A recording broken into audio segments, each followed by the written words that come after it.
मसीह की सबसे पहले परमेश्वर को धन्यवाद देता हूँ और आप सभी को प्रभु यीशु मसीह की सामर्थी वचन में हार्दिक स्वागत करता हूँ। आज मेरे प्रियो ऐसा वचन के बारे में हम सुनेंगे। परमेश्वर की दृष्टि हमारा ऊपर किस प्रकार से है, इन बातों को हम देखेंगे। मेरे प्रियो, आज आप जो दुख में भरा हुआ होंगे, मैं तो कुछ भी नहीं बन सकता हूँ, मेरे जीवन में मैं कुछ भी नहीं बन पाएंगे, लोग मुझे दोष जानते हैं, समाज के लोग मुझे त्याग दिया है, मेरे परिवार मुझे मेरे ऊपर बुरा भला बातें बोलते हैं, मेरे मनों को सोच लगने वाले बातें मेरे परिवार मुझे बोलते हैं। कई लोगों का जीवनों में इस प्रकार से भी हो गया होगा, परिवार सता रहा होगा प्रभु यीशु मसीह को ग्रहण करने के कारण। कई लोगों को परिवार त्याग दिया होगा परमेश्वर का वचन के आधार पर चलने के लिए प्रयास करने के कारण।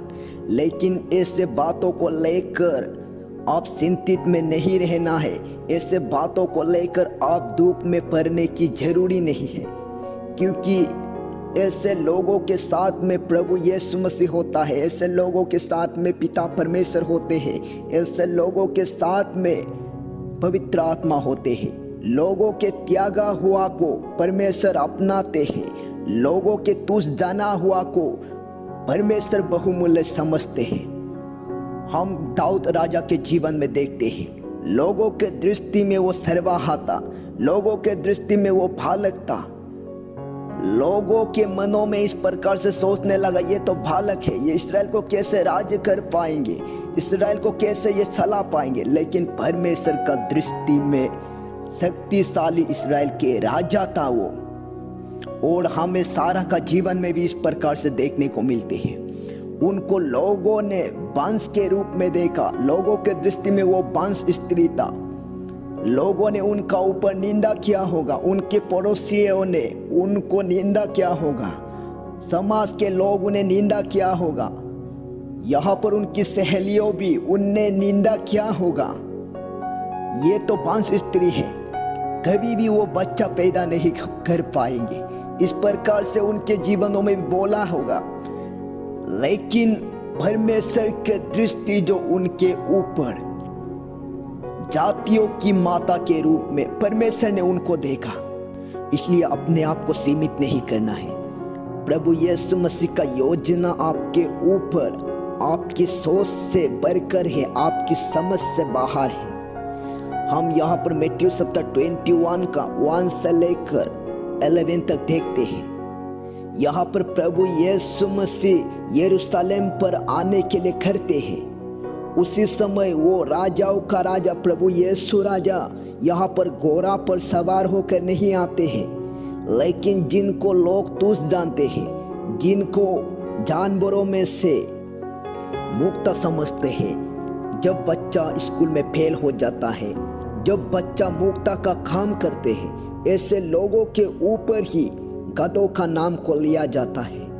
लेकिन प्रभु यीशु मसीह ऐसे गधों में होकर यरूशलेम में प्रवेश करते हैं, अपने आप को यरूशलेम नगर में प्रकट करते हैं गधों के द्वारा। जब प्रभु यीशु मसीह उन पर सवार होकर आया, ऐसा तुच्छ जाना हुआ जानवर, ये गधों का, जहाँ पर गधों फावड़ा रखते हैं, जहाँ पर गधों चलते हैं, उस जगहों में, उस रास्ता में डालिया को बिछाने लगते हैं, कपड़ाओं को, अपने कपड़ाओं को बिछाने लगते हैं और जय जयकार करते हुए होशाना गाने लगते हैं।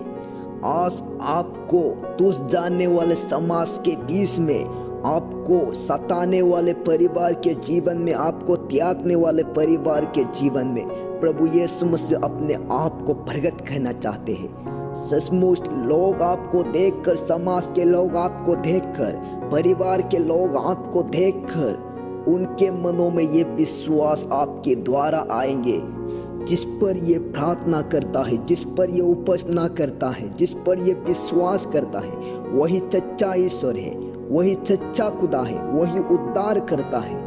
इस प्रकार से लोग आपके द्वारा प्रभु यीशु मसीह को जानने लगेंगे। प्रभु यीशु मसीह की दृष्टि आपके ऊपर इस प्रकार से है, इसलिए मेरे प्रियो अपने आप को सीमित ना रखना। प्रभु इस वचन के द्वारा आपको अपरंपार आशीष दे।